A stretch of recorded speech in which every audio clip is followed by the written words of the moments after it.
Bienvenue à cette émission sur votre chaîne Les Congo est à nous. Nous sommes très contents, très fiers de savoir que vous êtes les privilégiés. Vous suivez de près l'actualité de notre pays. La RDC est au cœur des enjeux. La RDC présente aujourd'hui beaucoup d'options, beaucoup d'opportunités pour les investissements étrangers. Les États-Unis d'Amérique ont déjà à la clé leur deal avec la RDC. C'est un deal minéré contre infrastructure, défense et sécurité et commerce. Vous savez, nous avons tout ce que les États-Unis ont besoin pour relancer l'économie américaine, l'économie automobile,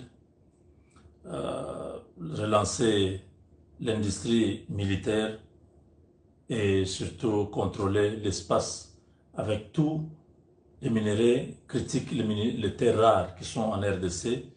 Nous faisons partie de la priorité sur la liste des Américains. Ne l'oubliez pas, l'Amérique n'a pas d'autre solution. Beaucoup de minéraux qui sont chez nous sont aussi en Chine et en Russie. Ces deux pays ne peuvent pas donner aux Américains.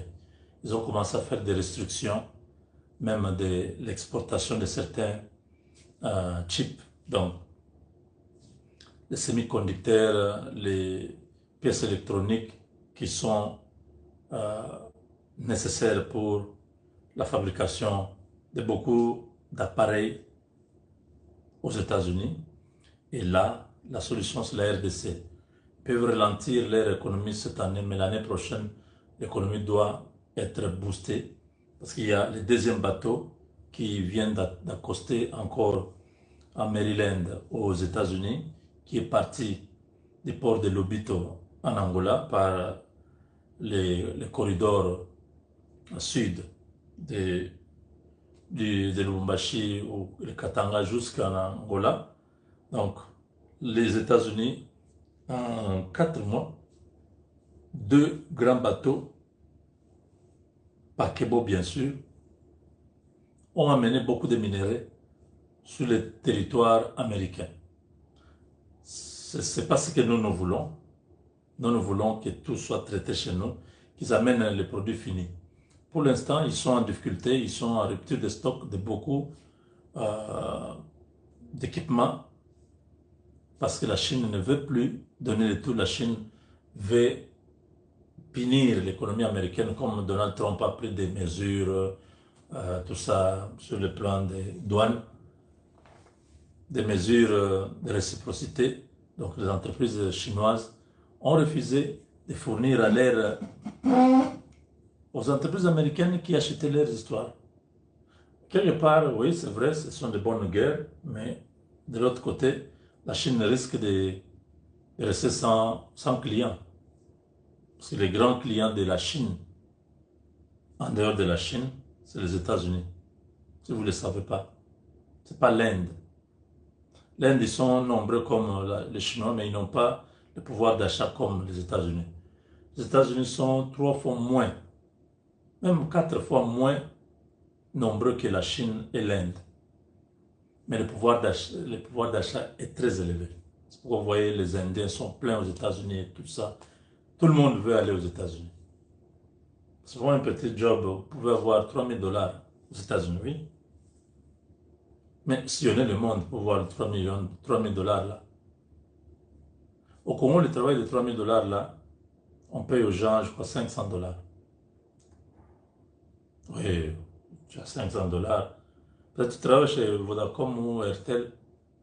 Tu fais les mêmes histoires, les mêmes applications sur Internet, tout ça. Aux États-Unis, tu as 3000. Au Congo, tu as 500, si c'est trop, 700. Donc aujourd'hui, ils sont très contents que le deuxième bateau ait accosté.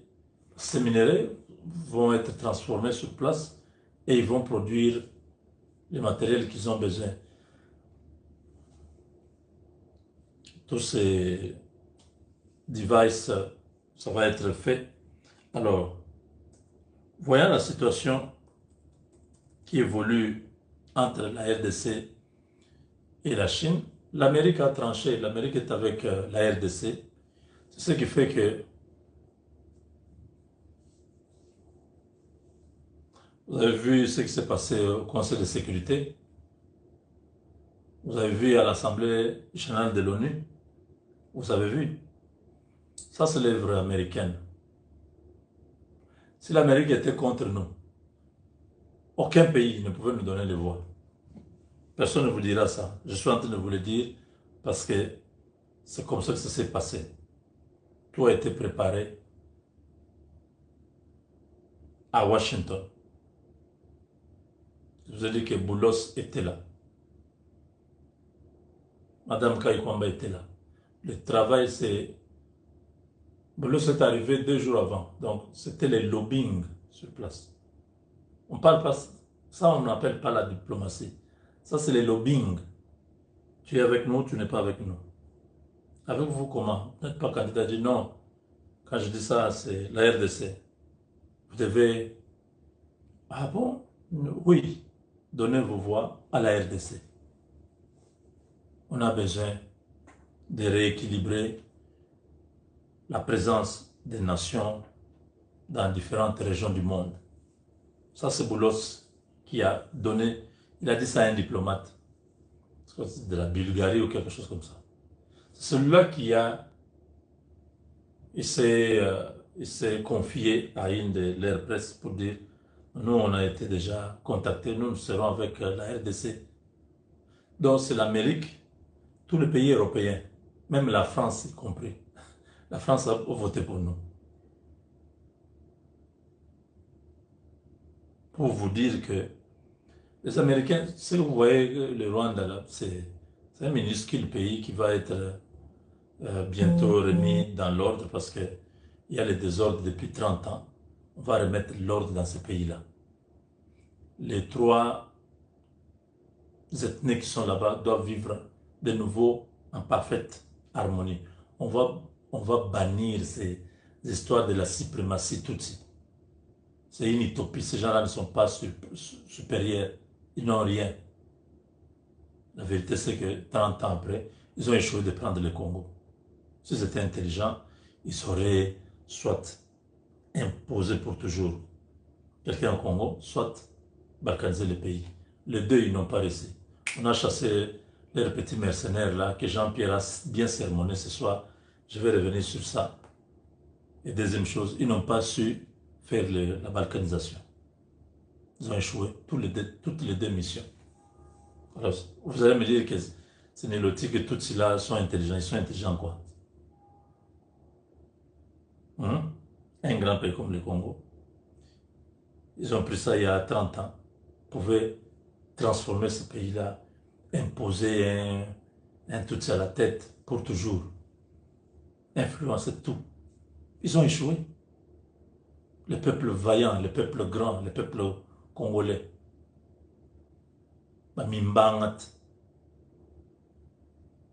Oui, nous, chez nous, on aime bien appeler les peuples autochtones comme les Mimbangat, donc les peuples sans mélange, sans métissage, un peuple original, un peuple qui a une identité non douteuse.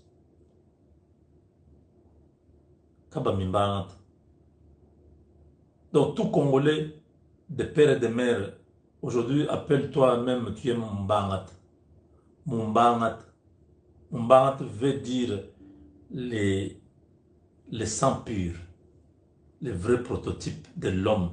Quand Dieu créa l'homme à son image, c'était toi qu'on a créé. Pas les gens qui sont dérivés, qui sont les sangs mélangés avec gauche, droite. Vous ne connaissez même pas bien votre identité. Oh non, votre grand-mère maternelle était esclave, il a été acheté. Votre grand-père du côté de votre père était venu de... On commence à expliquer des choses. Vous-même, vous sentez que vous n'êtes pas vraiment originaire. Il faut laisser les originaires parler de leurs histoires. Il y a des vrais Congolais. Les vrais Congolais, aujourd'hui, nous sommes à peu près 100 millions. Les 20 millions, là, c'est les Congolais qui sont métissés, mélangés. Vous êtes toujours Congolais, mais dans les débats purs, il faut laisser les Mimbangat. parler de leur pays. Oui, oui, c'est comme ça, non? Faut pas trouver ça mal, vous aussi, vous exagérez. Quand je dis Mumbangata, Mumbangata.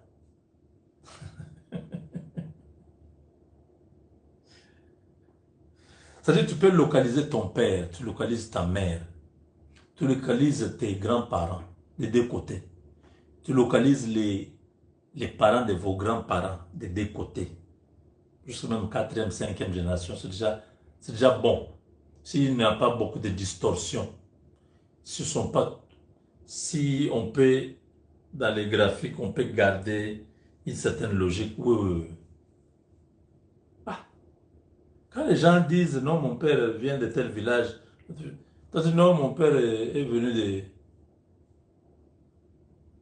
de la Zambie. Attends, attends, c'est plus le Congo là, c'est un autre pays.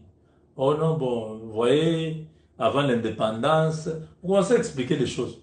Dis-nous ton père, c'est qui? Ne s'explique pas, non, ils sont venus, quand ils sont venus faire les rails. Ah oui, comme au Congo. Non, mais bon, des fois, on est tolérant. C'est pas qu'on ne connaît pas, on connaît. Quand les enfants de la maison commencent à parler de leur pays, il faut vous taire. Hein? Il ne faut pas déranger les gens pour rien. Vous savez que non. Vous, si ça barre d'ici, on va pouvoir prendre l'avion, aller dans votre pays, l'autre côté là, là où il y a votre papa ou votre maman. Mais nous là, c'est au Congo où on a nos origines donc. Alors, les Américains ont déjà compris, la RDC a posé une condition, c'est que tout ce qui se prépare à Doha ou ailleurs, l'accord de paix ne sera signé que si on tient compte de la redevabilité. Les, les, comment on appelle encore?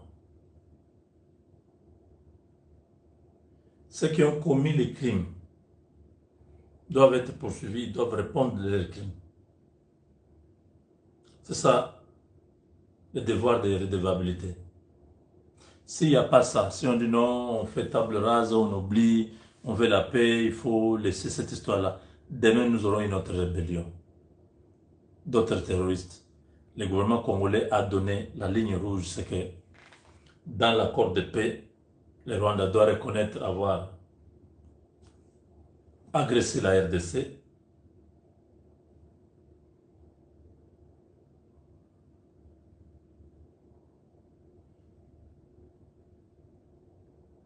Il doit reconnaître qu'il a agressé la RDC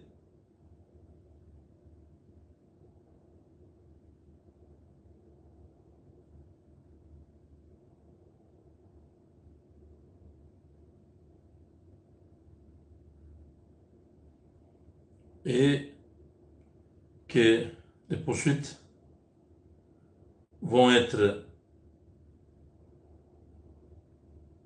sur tous ceux qui ont commis les crimes. Vous avez pourtant la vidéo où Kai Kwambe est en train d'expliquer ça très bien. C'était encore quoi? Donc, Madame Kai Kwamba a tout expliqué. You know, c'est l'impunité là qui a encouragé ces individus-là à croire qu'ils peuvent continuer à tuer les gens au Congo. Hein? Non, non, non, non. On doit mettre fin à cette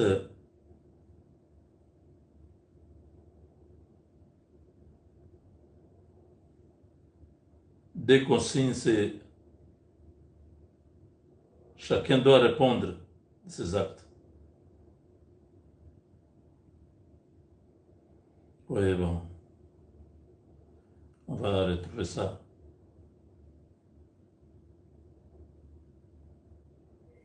Donc, avec tout ce que nous avons vu sur NBC, toutes ces images Kagame est cuit. L'homme est fini. Il ne sait plus comment il va s'en sortir. Et les Américains sont prêts. Kagame,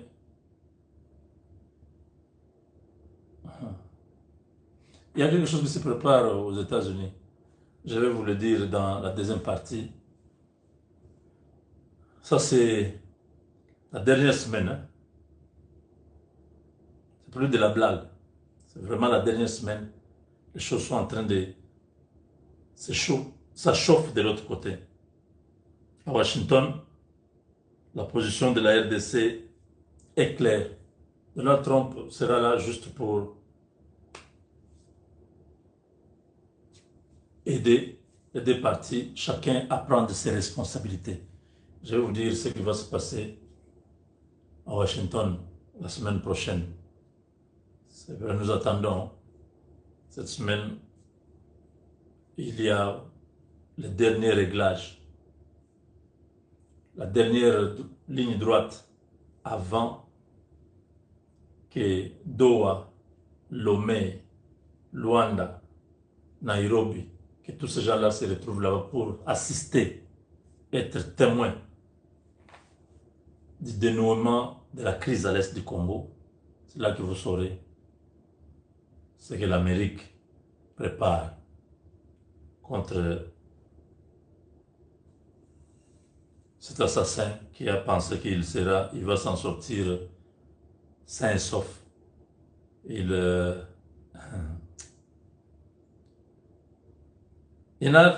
travaillé avec les Américains que pendant 30 ans. Ils étaient toujours avec lui. Maintenant, là, il a trouvé le contraire de ce qui était avant lui.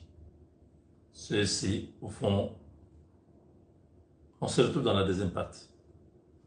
Avec Dieu, nous vaincrons.